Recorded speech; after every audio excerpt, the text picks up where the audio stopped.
Hello, you absolute legends. We have a balanced chemical reaction here, and we are going to solve for the limiting reactant, the reactant that's in excess, and how much iron could theoretically be produced. A big problem here, so get your coffee ready.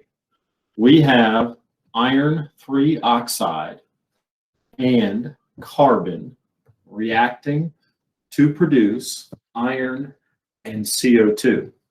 This is a balanced chemical reaction, so its predictive power is very strong. We have a 2 to 3 equivalent of the reactants and a 4 to 3 equivalence of the products.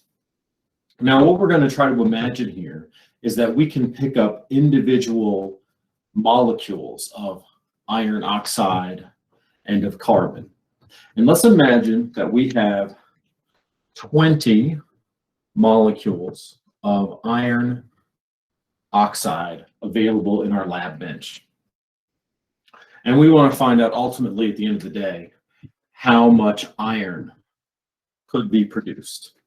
So we have 20 molecules of iron oxide, and we can use the balanced chemical reaction to solve for how much iron could be produced. So because I want to solve for iron, for Fe, for iron, I want to start my scaffold with that in the numerator.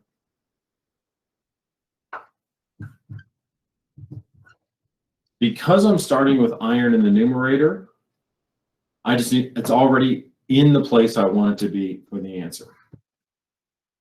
And I have from the balance, I got the 4 Fe from the balanced chemical reaction, the 2 Fe2O3. It's also from the balanced chemical reaction. So this is the ratio, the predictive ratio, a 4 to 2 ratio or a 2 to 1 ratio. You can say it like that. And this is set in stone, firm, because that is the conservation of matter from the balanced chemical reaction.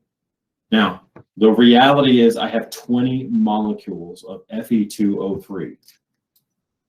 I need to make this cancel.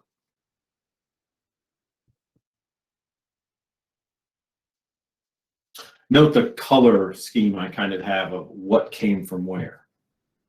The iron, Fe2, iron 3 oxide is going to cancel out. It's going to be 4 times 20 divided by 2. It's going to be 40. So from the Fe2O3, 40 iron atoms is a possibility. Let's also consider the carbon that's present. What if we only have so much carbon available to us? Well, let's imagine how much carbon we have available to us. Let's say we have 27. Get the numbers a little funkier here. Let's say we have 27 carbons available to us right here.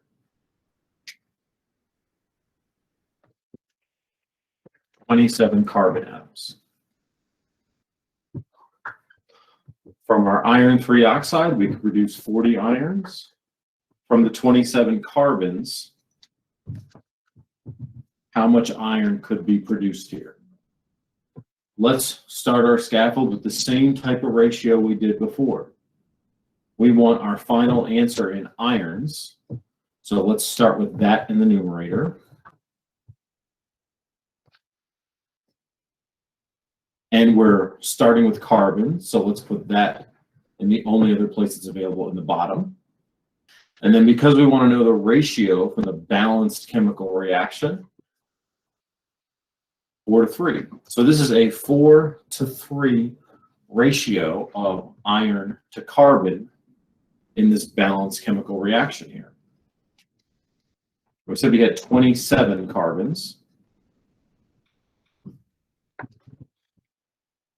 Carbon is going to cancel out here. So 4 times 2, 54, divided by, I'm just going to use my calculator.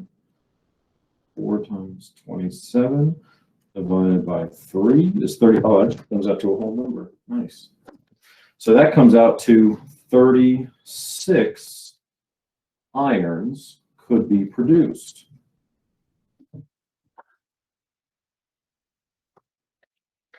Now let's look at this here.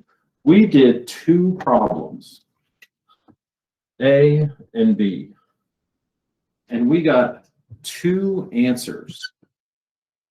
Which one is the best answer? Which one is the correct answer? The lowest answer is the best answer. We have two reactants, and one of these reactants is in excess, and one of these reactants is limiting us. The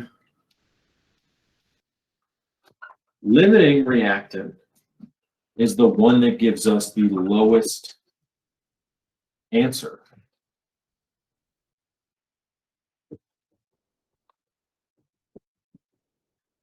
The limiting reactant, it's what's holding us back on our production facility line. This is our best answer because it gives us the lowest answer. The other reactant, we have an excess. We have more iron oxide